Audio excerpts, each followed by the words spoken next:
Magluluto tayo ngayon ng chicken siomai.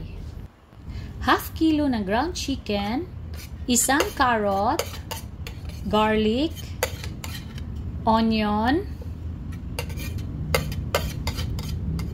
isang itlog, oyster sauce,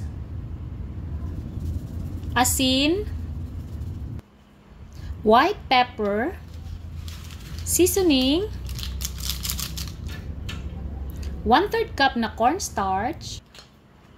Imimix natin hanggang sa mahalo lahat ng mga ingredients.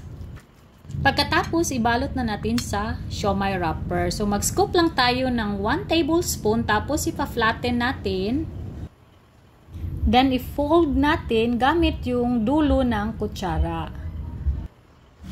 Ito yung way ko ng pagbabalot ng siomai kasi mas madali lang siya, guys.